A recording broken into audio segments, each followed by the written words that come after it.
Hello everyone, स्वागत है आपका ज्ञान श्री एजुकेशनल ट्यूटोरियल में। आज हम इस वीडियो में क्लास 10th की एक्सरसाइज 1.3 स्टार्ट करेंगे। एक्सरसाइज 1.3 को स्टार्ट करने से पहले मैं आपको कुछ इसके बारे में कुछ बेसिक चीजें बताऊंगा और एक इसमें आपने ध्यान रखना है कि एक्सरसाइज 1.3 जो है वो बहुत इंपॉर्टेंट एक्सरसाइज है। एक्सरसाइज 1.3 में से क्वेश्चन जो है 100%, चाहे कोई भी बोर्ड है, सीबीएसई बोर्ड है, हरियाणा बोर्ड है, एक क्वेश्चन जरूर आता है।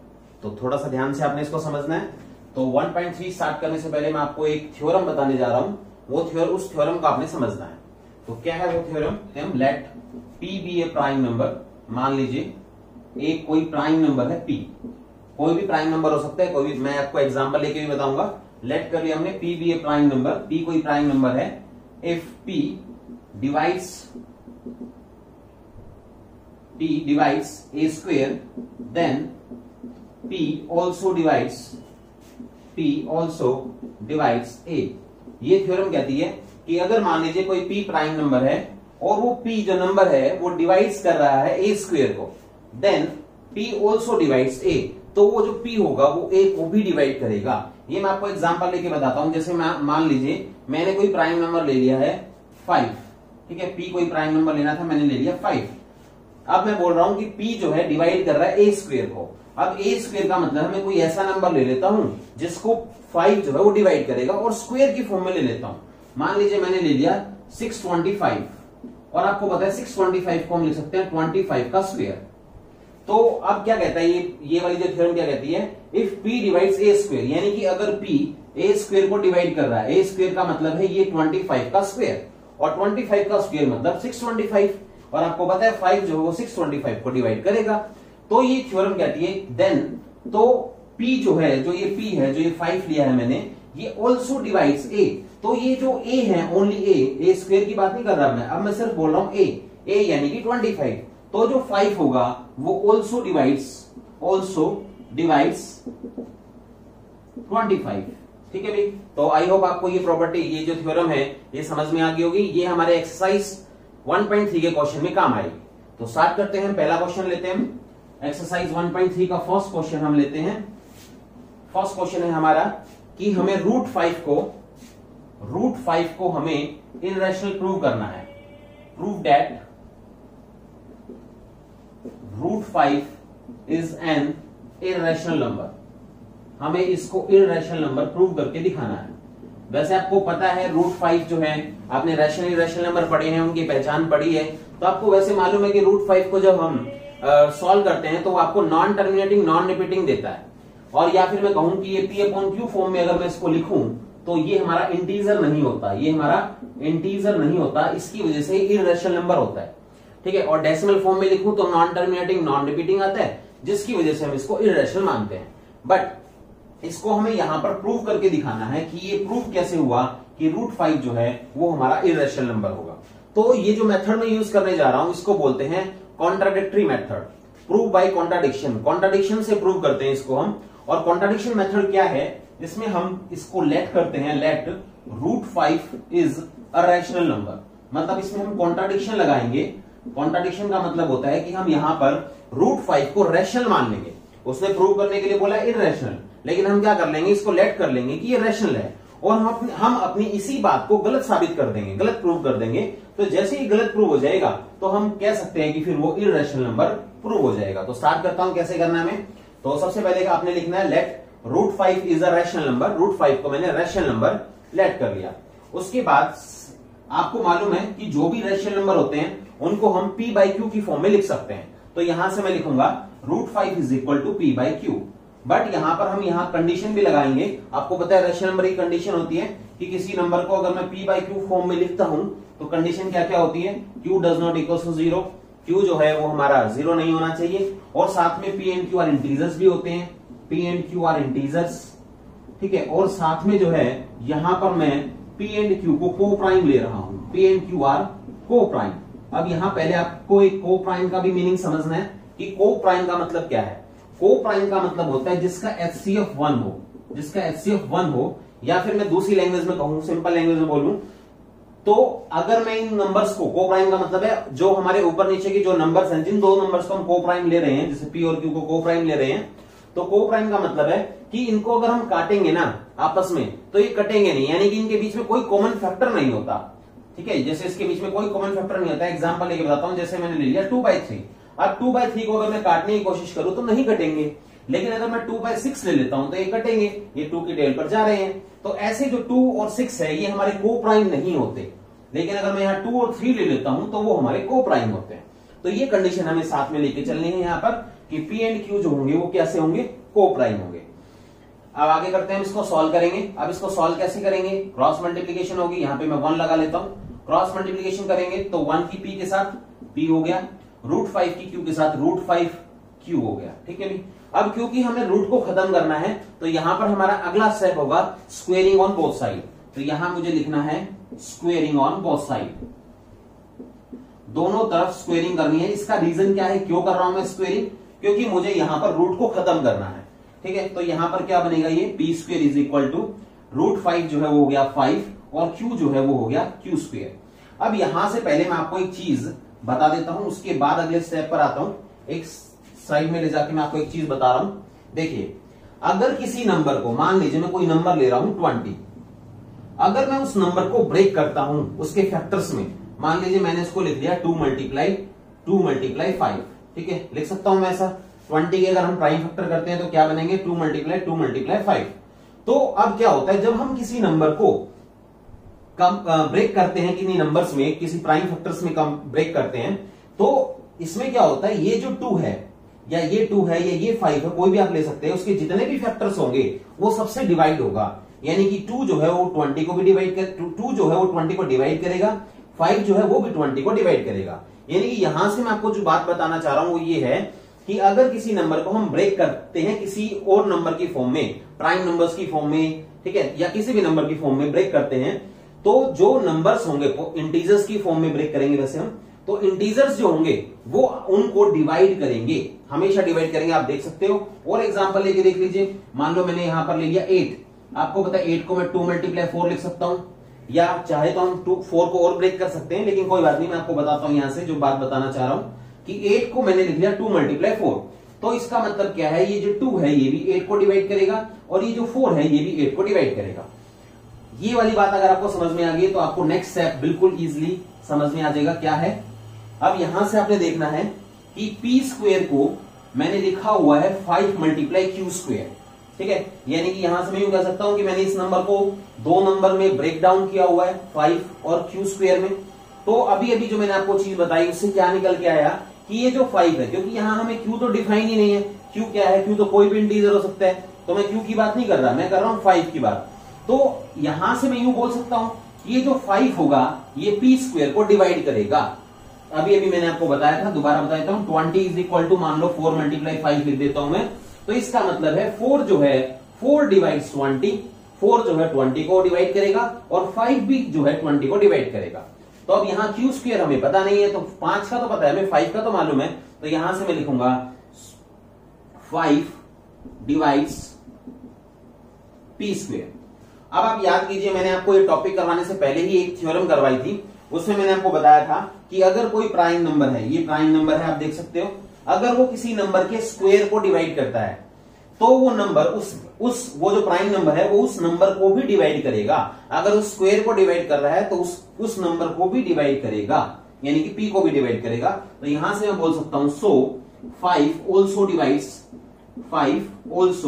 डिवाइड्स p, यानी कि 5 जो है वो p को भी डिवाइड करेगा।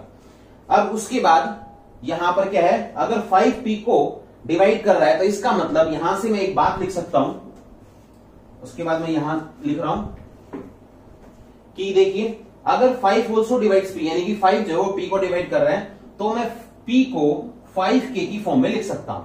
ये बात एक बार दोबारा समझनी आपने, ये मैंने कैसे लिखा, अगर 5p को डिवाइड कर रहा है यानी कि p एक ऐसा नंबर है जो 5 का मल्टीपल है। ये बात समझ में आ गई, क्योंकि 5 अगर डिवाइड कर रहा है तो 5 का मल्टीपल तो होगा ही, क्योंकि जैसे आप देख सकते हो 5 की टेबल के अंदर जितने भी नंबर्स आते हैं वो 5 के मल्टीपल होते हैं, जब भी वो 5 से डिवाइड होते हैं।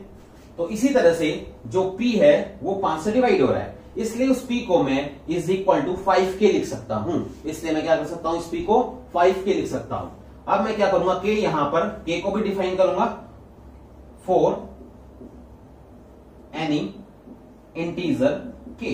यहां पर के क्या ले रहा हूं मैं, कोई भी इंटीजर ले रहा हूं, कोई भी इंटीजर हो सकता है, कोई भी इंटीजर हम ले सकते हैं, कोई प्रॉब्लम नहीं है। अब मैं क्या करता हूं, इस p की वैल्यू को यहां पर पुट करूंगा।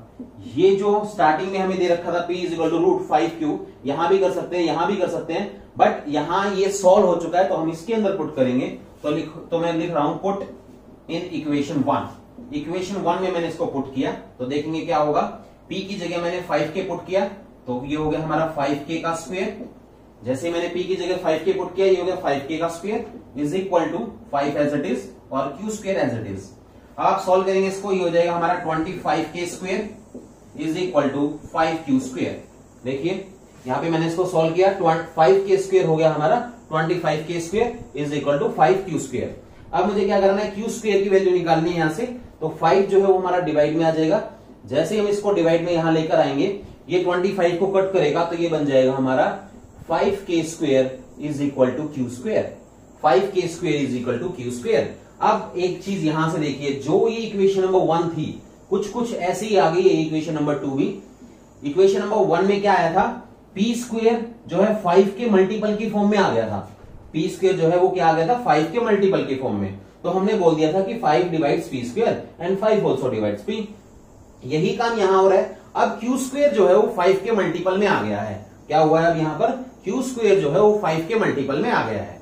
तो अब यहां से मैं लिख सकता हूं, सो 5 डिवाइड्स q स्क्वायर।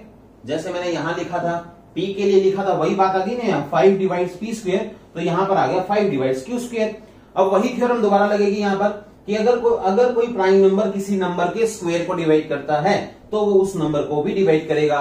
तो मैं यहां पर लिखूंगा, सो p ऑल्सो डिवाइड्स, सो 5 ऑल्सो डिवाइड्स, 5 जो है वो फिर से मतलब 5 जो है q स्क्वायर को डिवाइड कर रहा है तो किसको करेगा, q को भी डिवाइड करेगा।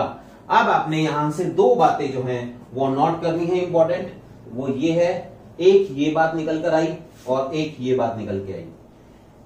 ये वाली बात बोल रहा है कि 5 डिवाइड्स p, जो हमने स्टार्टिंग में ये p और q लिए थे, इस p को 5 डिवाइड कर रहा है, यानी कि p जो है 5 का मल्टीपल है। इस बात से हमें क्या निकल के आ रहा है कि 5 ऑल्सो डिवाइड q, यानी कि ये जो q है, जो डेनोमिनेटर है, उसको भी 5 डिवाइड कर रहा है, यानी कि q भी 5 का मल्टीपल है। अब यहां से हो गया हमारी प्रॉब्लम स्टार्ट। क्या प्रॉब्लम स्टार्ट हो गई कि हमने स्टार्टिंग में लिया था p एंड q आर को प्राइम, और को प्राइम का मतलब होता है उनके अंदर कोई भी कॉमन फैक्टर नहीं होगा, लेकिन यहां से तो निकल कर आ गया कि उनके अंदर तो 5 जो है वो कॉमन फैक्टर है। तो यहां से मैं कहूंगा कि देयर इज अ कॉन्ट्राडिक्शन, यहां पर जो है कॉन्ट्राडिक्शन आ गई है। कॉन्ट्राडिक्शन क्या आ गई कि हम लेकर तो चले थे p और q को को प्राइम, लेकिन यहां पर क्या प्रूव हो गया हमारा कि p and q are not coprime. ठीक है, क्योंकि उसमें फैक्टर है, कौन फैक्टर है, 5 एज ए फैक्टर है। ठीक है, तो यहां पर मैं लिख सकता हूं p and q have 5 as a common factor. ठीक है, इन दोनों में जो है कॉमन फैक्टर आ गया 5, लेकिन ऊपर हमने पढ़ा था कि नहीं आना चाहिए उसके अंदर कोई भी कॉमन फैक्टर, तो हम यहां से लिखेंगे देयर इज अ कॉन्ट्राडिक्शन। अब आपने ये नोट कर लिया होगा, मैं इसको इरेज कर रहा हूं, ऊपर लिख रहा हूं, यहां से मैं लिखूंगा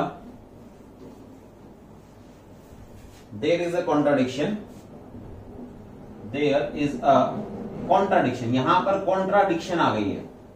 क्या कॉन्ट्राडिक्शन आई वो भी हम बताएंगे। There is a contradiction that p and q are coprime, p and q are coprime. Contradiction हो गई ना, क्योंकि हम स्टार्टिंग में लेके तो चले थे p and q coprime, but इसने क्या बोल दिया, p and q 5 as the common factor, इसमें 5 जो है वो कॉमन फैक्टर है, तो इसका मतलब को प्राइम के ऊपर कॉन्ट्राडिक्शन खड़ी हो गई है। तो हम कहेंगे दिस कॉन्ट्राडिक्शन इज अराइज, ये कॉन्ट्राडिक्शन अराइज हुई है, दिस कॉन्ट्राडिक्शन इज अराइज, ये कॉन्ट्राडिक्शन अराइज हुई है ड्यू टू, किस वजह से हुई है, due to our wrong assumption, यानी कि हमने जो स्टार्टिंग में माना था वो हमने गलत मान लिया। यही बात मैंने आपको शुरू में बताई थी, हम इस मेथड को बोलते हैं प्रूफ बाय कॉन्ट्राडिक्शन, यानी कि हम इसमें रैशनल लेकर चलेंगे और उस बात को गलत प्रूव कर देंगे तो वो ऑटोमेटिकली रैशनल हो जाएगा। तो this contradiction is arise due to our wrong assumption, ये हमारी गलत मानने की वजह से हुई है। और हमने गलत क्या माना था, हमने माना था √5 को रैशनल माना था, तो हम लिखेंगे सो √5 is not a rational number. √5 जो है वो रैशनल नंबर नहीं है। और आपको याद होगा, आपने पढ़ा था स्टार्टिंग में, रियल नंबर जो होते हैं हमारे वो रैशनल प्लस इररेशनल का, रैशनल और इररेशनल का कॉम्बिनेशन होता है। यानी कि कोई भी नंबर, जितने भी रियल नंबर्स हैं वो या तो रैशनल होंगे या इररेशनल होंगे। अब यहां पर हमने पढ़ा कि 5 जो है वो रैशनल नहीं है, तो 5 रैशनल नहीं है तो क्या होगा, सो √5 सो √5 इज एन इररेशनल नंबर। तो ये प्रूव हो गया कि ये हमारा इररेशनल नंबर है। तो आई होप आपको ये फर्स्ट क्वेश्चन समझ में आ गया होगा। उसके बाद मैं सेकंड क्वेश्चन पे आता हूं। क्वेश्चन नंबर 2 स्टार्ट करते हैं। Prove that 3 + 2 √5 is irrational. उसी टाइप का क्वेश्चन है, उसमें सिर्फ हमें √5 को बताना था, यहां पर हमें 3 + 2 √5 को बताना है। थोड़ा सा मेथड में हल्का सा चेंज है, तो क्या करेंगे हम, स्टार्टिंग हम वहीं से करेंगे, वही हमारा मेथड रहेगा, प्रूव बाय कॉन्ट्राडिक्शन वाले मेथड से इंप्रूव करेंगे। तो स्टार्टिंग मैंने वहीं से की है, let 3 + 2 √5 is a rational number. मैंने इसको रैशनल नंबर लेट कर लिया, ठीक है। अब आपको बताया, अगर मैंने इसको रैशनल नंबर लेट किया है तो फिर वही बात आ जाती है, 3 + 2 √5 को हम क्या लिख सकते हैं, p/q फॉर्म में लिख सकते हैं। और साथ में हम डिफाइन भी कर देंगे यहाँ पे, q not equal to 0, p and q are integers. ये वाली चीजें हमें हर क्वेश्चन में डिफाइन करनी होगी। p and q are integers, p and q are को प्राइम।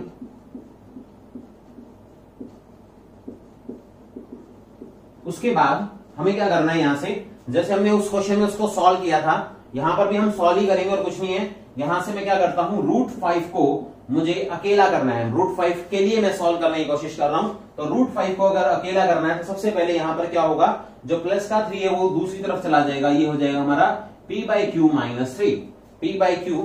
- 3। और इसको थोड़ा सा सॉल्व कर लेते हैं ना, बाय में 1 लगा के इसका एलसीएम ले लेता हूं। तो यहां से q एलसीएम आ गया, q की q से डिवाइड 1 की p के साथ p, -1 की q से डिवाइड q, और q की 3 से 3q। उसके बाद बारी आती है 2 की, क्योंकि हमें इस 2 को लेके जाना है, तो क्या करेंगे हम नेक्स्ट स्टेप में, इस 2 को डिवाइड में ले जाएंगे, ये 2 आ जाएगा यहां पर। तो यहां से मेरी एक चीज निकल कर आ गई, √5 इज इक्वल टू, क्या निकल के आया, √5 is equal to p - 3q upon में 2q। अब यहां से एक बात हमें पकड़नी है, क्या, अगर मैं लेफ्ट हैंड साइड को देखूं तो अभी मैंने क्वेश्चन नंबर 1 में प्रूव किया था कि √5 जो है वो इररेशनल नंबर है। हमने अभी क्वेश्चन नंबर 1 में प्रूव किया था कि √5 कैसा नंबर है, इररेशनल नंबर है। तो √5 अगर इररेशनल नंबर है तो लेफ्ट हैंड साइड तो हो गया, लेफ्ट हैंड साइड तो मेरा क्या आ रहा है, इररेशनल आ रहा है। बट अगर मैं राइट हैंड साइड को देखूं, राइट हैंड साइड को अगर ऑब्जर्व करता हूं तो इसके अंदर आप देखोगे कि ये p और q का कॉम्बिनेशन है, और स्टार्टिंग में हम p और q को क्या लेके चले हैं, इंटीजर्स। अगर आपका p और q इंटीजर्स है तो इंटीजर्स का कॉम्बिनेशन का मतलब है कि उनका प्लस कर दें, माइनस कर दें, मल्टीप्लाई कर दें, डिवाइड कर दें, कुछ भी कर दें। अगर हम इंटीजर्स का कॉम्बिनेशन बनाते हैं तो वो रैशनल नंबर रहता है, ठीक है। तो राइट हैंड साइड आ गया रैशनल नंबर। अब यहां पर फिर से कॉन्ट्राडिक्शन आ गई ना, यहां से फिर से प्रॉब्लम स्टार्ट हो गई कि लेफ्ट हैंड साइड तो इररेशनल है, राइट हैंड साइड रैशनल है। कभी भी रैशनल और इररेशनल आपस में बराबर नहीं हो सकते। रैशनल रैशनल के बराबर हो सकता है, इररेशनल इररेशनल के बराबर हो सकता है, लेकिन एक रैशनल और एक इररेशनल कभी भी बराबर नहीं हो सकते। तो यहां से बोलूंगा मैं, इट इज नॉट पॉसिबल। ये वाली जो चीज है ये पॉसिबल नहीं है, इट इज नॉट पॉसिबल, ये पॉसिबल नहीं है। अब पॉसिबल नहीं है तो आई कैसे, ये प्रॉब्लम जो है हमें आई कैसे भी, रैशनल और इररेशनल बराबर आए क्यों, पॉसिबल नहीं है, ये बात समझ में आ गई। लेकिन आए क्यों, ये आए इसलिए क्योंकि हमने जो स्टार्टिंग में 3 + 2 √5 को रैशनल माना था वो हमने गलत मान लिया। तो यहां पर भी हम यही कहेंगे, इट इज नॉट पॉसिबल, ये पॉसिबल नहीं है, इसलिए 3 + 2 √5 जो है वो हमारा रैशनल नहीं होगा, क्या हो जाएगा, इररेशनल हो जाएगा। अच्छा, मैं आपको एक चीज और बता देता हूं, यहां से कई बार एग्जाम्स के अंदर ये क्वेश्चन जो है 3 मार्क्स में या उससे ज्यादा में आ जाता है, 3 और 4 मार्क्स में। 3 और 4 मार्क्स में जब ये क्वेश्चन आ जाता है तो हम इसको इतना छोटा नहीं कर सकते, हमें इसको थोड़ा सा और एक्सप्लेन करना पड़ेगा। उसमें हमें क्या एक्सप्लेन करना पड़ेगा कि जो ये √5 को मैंने यहां पर डायरेक्टली इररेशनल मान लिया। मैंने आपको ये बोला ना कि हमने अभी क्वेश्चन नंबर 1 में प्रूव किया था कि √5 जो है वो इररेशनल है। तो यहां तो हमने इस चीज को मान लिया कि √5 जो है इररेशनल है, लेकिन ये अगर आप इस तरह से करके आएंगे तो ये आपका 1 या 2 मार्क्स में तो चलेगा, लेकिन ये 3 या 4 मार्क्स में अगर ये क्वेश्चन आता है तो हमें ये वाली चीज हम डायरेक्टली मान नहीं सकते, हमें इसको दोबारा से जो हमने क्वेश्चन नंबर 1 किया था उस क्वेश्चन नंबर 1 को रिपीट करना पड़ेगा और एज इट इज जैसे क्वेश्चन नंबर 1 किया था वैसे ही हमें रूट 5 को पहले इररेशनल प्रूव करके दिखाना पड़ेगा। फिर मैं यहां से बोलूंगा कि left hand side irrational prove की है मैंने और राइट हैंड साइड रैशनल है। तरीका यही रहेगा, लेकिन उसमें क्वेश्चन नंबर 1 भी मिक्स हो जाएगा। ठीक है भाई, उसके बाद मैं आता हूं क्वेश्चन नंबर 3 पर। तो क्वेश्चन नंबर 3 पर आते हैं, क्या है हमारा, prove that the following are irrational. Irrational इसके हमारे पास 3 पार्ट है। सिंपल है, बहुत आसान है, जैसे हमने क्वेश्चन नंबर 2 में किया था कुछ वैसा ही है, लगभग वैसा ही है। तो स्टार्ट करता हूं मैं फर्स्ट पार्ट को, वही हमें सेम काम से स्टार्ट करना है, कॉन्ट्राडिक्शन मेथड है।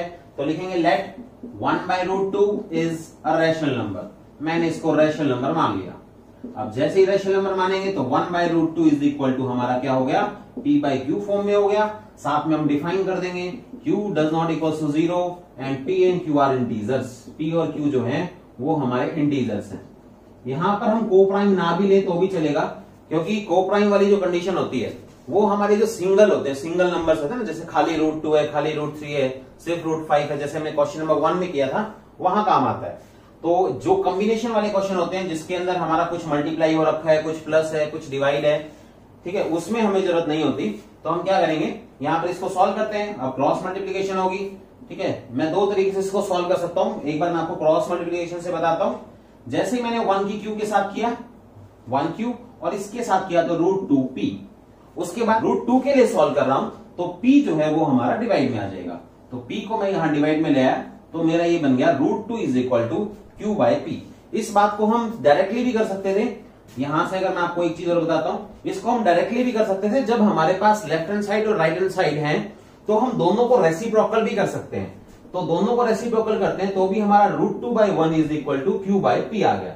तो वो आप कैसे भी कर सकते हैं, कोई प्रॉब्लम नहीं है, बात वही है। अब देखिए, अब वही वाली बात आ जाती है, यहां पर √2 जो है वो हमने क्वेश्चन नंबर 1 में जैसे √5 को सॉल्व किया था। यहां से मैं वही बात बोलूंगा कि अगर ये क्वेश्चन शॉर्ट में आता है आपके पास तो हम इसको कहेंगे कि left hand side right hand side is equal to irrational. Right hand side तो मेरा इररेशनल है, इसको हमें मालूम ही है, और लेफ्ट हैंड साइड जो है वो मेरा रैशनल है। वो रैशनल इसलिए है क्योंकि p/q अगर रैशनल है तो q/p भी रैशनल होगा। तो यहां से फिर वही बात कि right hand side is rational, left hand side is rational, it is not possible. तो हम बोलेंगे इट इज नॉट पॉसिबल, ये पॉसिबल नहीं है। और अगर ये पॉसिबल नहीं है तो फिर आया क्यों ऐसा हुआ, क्यों ये दोनों बराबर आए? क्योंकि हमने गलत एज्यूम कर लिया था, 1/√2 को हमने रैशनल ले लिया था, जबकि ये रैशनल नहीं है, ये क्या है, इररेशनल है। तो हम सीधा लिख सकते हैं सो 1/√2 इज एन इररेशनल नंबर। और फिर से वही वाली चीज है कि अगर ये क्वेश्चन ज्यादा मार्क्स में है तो फिर हमें √2 को पूरा सॉल्व करके दिखाना पड़ेगा, जैसे हमने क्वेश्चन नंबर 1 में किया था। उसके बाद इसके सेकेंड पार्ट है हमारा 7√5 है। तो सेम काम करना है हमें, लेट कर लिया 7√5 इज अ रैशनल नंबर। हमने इसको रैशनल नंबर जो है वो लेट कर लिया है। अब आपको पता है रैशनल नंबर लेट कर लिया है तो 7√5 इज इक्वल टू p/q लिख सकता हूं इसको मैं, और साथ में हम डिफाइन कर देंगे q does not equal to 0 and p and q are integers. p and q are integers, इनको मैंने इंटीजर्स ले लिया है। ठीक है, ये होता ही आपको पता है, रैशनल नंबर होंगे तो p और q जो हो इंटीजर्स ही होंगे। फिर से वही काम करना है हमें, √5 के लिए सॉल्व करना होता है तो √5 हमारा यही रह जाएगा और 7 जो है वो डिवाइड में चला जाएगा। उसके बाद सिंपल सी बात है भाई, सेम ये हमारा लेफ्ट हैंड साइड कैसा है, लेफ्ट हैंड साइड इररेशनल है, राइट हैंड साइड हमारा रैशनल है। तो यही चीज हमें लिखनी है, left hand side is irrational, right hand side is rational. It is not possible, यह पॉसिबल नहीं है। फिर आया क्योंकि हमने 7√5 को क्या मान लिया था, रैशनल मान लिया था। इसका मतलब वो रैशनल नहीं है, तो फिर वो क्या है, इररेशनल है। सेम पार्ट नंबर 3 में है हमारा, यहां पर मैं 6 + √2 लिख लूंगा। 6 + √2 को p/q की फॉर्म में मान लिया जाएगा। अब इसको हम सॉल्व करेंगे ना, उसको थोड़ा सा सॉल्व बस आपने थोड़ा सा अलग करना है। वहां पर हमारा 7 जो है डायरेक्टली डिवाइड में आ गया था, यहां पर 6 प्लस में है तो उस साइड जाके माइनस में चला जाएगा। तो p/q -6। अब आप देख सकते हो फिर से यही चीज कि ये हमारे जो लेफ्ट हैंड साइड है वो हमारी इररेशनल है, राइट हैंड साइड है वो रैशनल है। फिर से वही चीज इट इज नॉट पॉसिबल, ये पॉसिबल नहीं है, और पॉसिबल नहीं है तो क्यों पॉसिबल नहीं है?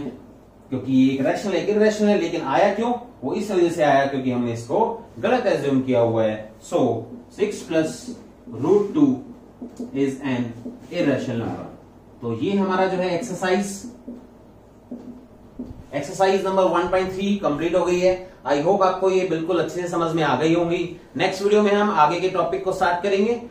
अगर आपको ये वीडियो पसंद आई है तो इस चैनल को सब्सक्राइब भी करें, वीडियो को लाइक और शेयर भी करें। Thank you so much.